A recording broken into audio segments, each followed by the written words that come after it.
On va s'intéresser à la question des revenus de la consommation avec Hippolyte. Et ses slides.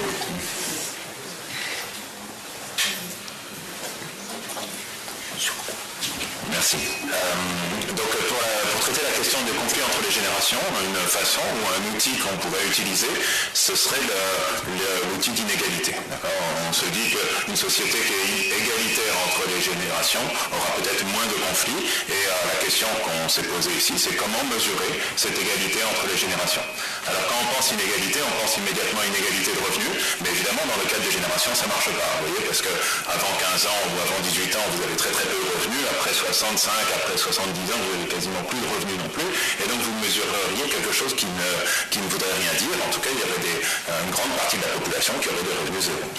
Alors on s'est dit, on pourrait mesurer, comparer ces revenus, vous voyez, du travail avec, par exemple, la retraite, mais là on comparerait deux revenus qui sont différents, qui est un revenu de transfert et puis l'autre qui est un revenu qui est issu du travail. Alors on se dit, pour compenser, il faudrait pourquoi pas mettre aussi le revenu de transfert dont bénéficient les actifs, les jeunes, etc. Et tout ça devient très compliqué, surtout à partir du moment où on se dit que pourquoi pas introduire les revenus du capital. En majorité, les seniors bénéficient de plus de revenus du capital. Donc il faudrait une masse d'informations qui est très très grande.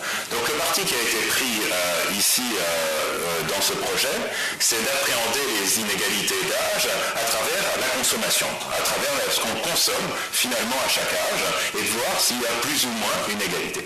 Et d'une certaine manière, c'est aussi théoriquement beaucoup plus fondé, parce que la consommation, c'est ce qui va générer, d'un point de vue d'un économiste un petit peu limité, mais néanmoins d'un point de vue relativement admis, relativement consensuel, c'est ce qui va générer le bien-être. Et donc on pourrait comparer finalement les bien-être entre les générations. Donc c'est un projet qui a été mené par un grand nombre de chercheurs de la chaire, au sein de la chaire Transition démographique, Transition économique, et en partenariat avec le Commissariat général à la stratégie et à la prospective qui nous a soutenus en fait tout au long de cette année.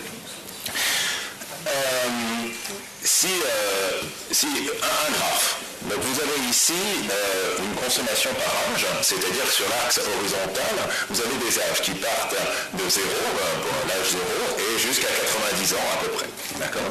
Et sur l'axe vertical, vous avez des milliers d'euros, donc ce sont des milliers d'euros détenus par an, consommés par an par une personne en 2005.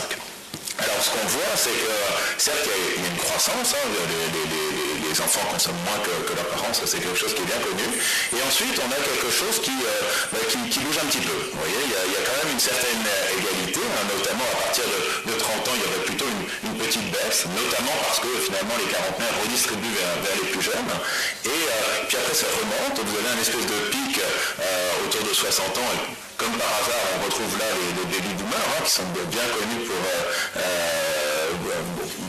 avoir réussi à obtenir ce qu'ils voulaient tout au cours de leur vie. Donc là encore, on retrouve qu'ils consomment plutôt plus que les autres, mais après, on a un relatif déclin de la consommation.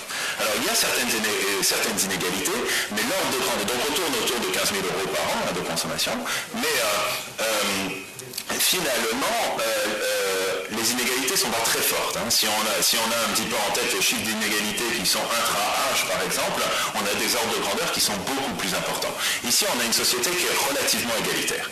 Alors là, ce que j'ai pris, c'est la consommation privée. Et j'ai bien fait attention d'inclure, finalement, les loyers implicites, c'est-à-dire les loyers qui seraient payés par les propriétaires, afin de ne pas sous-estimer la consommation des plus âgés, qui en moyenne sont plus propriétaires.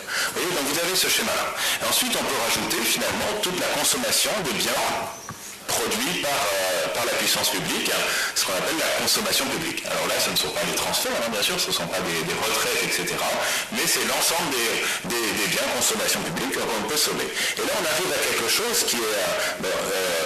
la courbe orange, la surface orange, ce sont les consommations publiques, que je rajoute, et la somme du bleu et de l'orange fait la consommation totale. Donc vous avez deux constats à partir de là, c'est que vous avez non seulement une amélioration, vous voyez, du niveau des plus âgés, des plus de 60 ans, mais aussi un plus grand égalitarisme entre les générations si on ne prend pas en compte les moins de 15 ans qui sont d'une certaine manière très particuliers. Alors qu'est-ce que c'est essentiellement cette consommation publique? Il y a des consommations qu'on répartit de façon équitable, typiquement la police, la défense, etc. Et puis d'autres consommations qui, elles, vont être très spécifiques aux âges, et c'est facile à deviner. Donc pour les plus jeunes, c'est l'éducation publique, ce qui augmente énormément leur consommation de biens, et pour les plus vieux, pour les plus âgés, c'est la consommation de soins de santé. Comment est-ce que ça évolue au cours du temps? Si je reprends la consommation privée et j'essaie de normaliser ces distributions au cours du temps, c'est-à-dire depuis 30 ans, finalement il y a assez peu de changements. Vous voyez, j'ai toujours ce déclin finalement de la consommation privée après 60 ans. Et la dernière courbe, la plus récente, c'est celle de 2005. On s'aperçoit que finalement les quarantenaires sont un peu moins bien qu'avant. Et puis les gens qui ont autour de 60 ans sont un petit peu mieux qu'avant. Il y a une petite évolution, vous voyez, mais elle n'est pas énorme, alors qu'on considère une période de temps qui est très très élevée, qui est de 25 ans, pendant laquelle il y a eu beaucoup de changements sociaux, politiques, etc.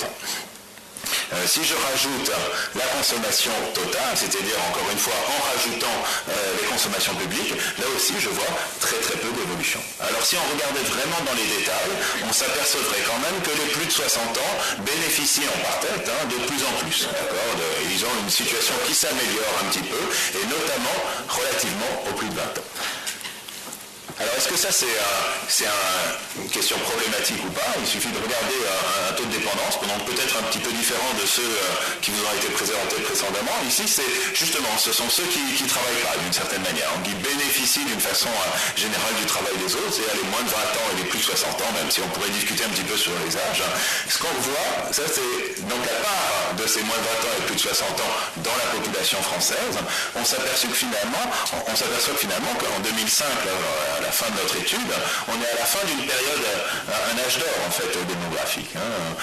Jusqu'en 2005, ces proportions de dépendants ont diminué. Et depuis 2006, etc., on voit cette courbe qui est certes concave, mais qui croît très fortement, et c'est ça l'enjeu démographique. Alors, certes, pour avoir cet égalitarisme, pour avoir ce consensus un petit peu, et cette société stable entre les générations pour lesquelles il n'y a pas de conflit, il y a besoin de ces transferts publics. Et ces transferts publics, on le voit à cause de cette courbe, vont coûter très cher. Si je prends la consommation publique dans le PIB, donc là je représente deux courbes au cours du temps. La courbe rouge, ce sont les données, c'est l'évolution, donc on a une espèce de tendance. Et avec un modèle démographique, on représente très bien finalement cette tendance. C'est ce qui est représenté à peu près avec la courbe bleue jusqu'en 2005. Et ce que j'ai fait après, c'est que j'ai simplement projeté, vous voyez, cette courbe démographique en supposant des comportements à changer. C'est-à-dire, je ne fais pas une projection de ce que vont être les dépenses de consommation publique dans l'avenir, mais je me dis, si jamais on ne change pas les comportements et qu'on laisse simplement faire la démographie, le vieillissement de la population, qu'est-ce qui va se passer? Et bien, on voit cette très très forte augmentation. On était à un peu moins de 24% du PIB et on arrive à près de 29% du PIB, donc c'est presque 5% du PIB. Et donc ça c'est énorme, et ça implique énormément de choix qui éventuellement peuvent remettre en cause la cohésion entre les générations. Donc il y a des fortes tensions à venir.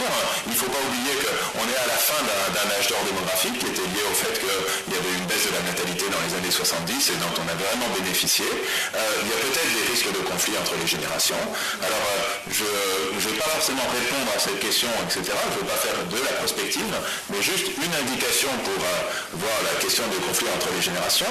Je réfléchis parce qu'évidemment le conflit c'est jamais une guerre, c'est pas une guerre au sens propre du terme, c'est une guerre démocratique qui a lieu via le bulletin de vote et via les différentes possibilités de lobbying.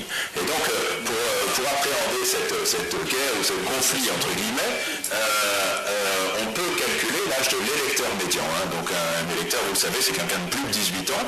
Donc, l'électeur médian, c'est 50% des électeurs ont plus que cet âge-là. Donc, en 90, il avait 43 ans.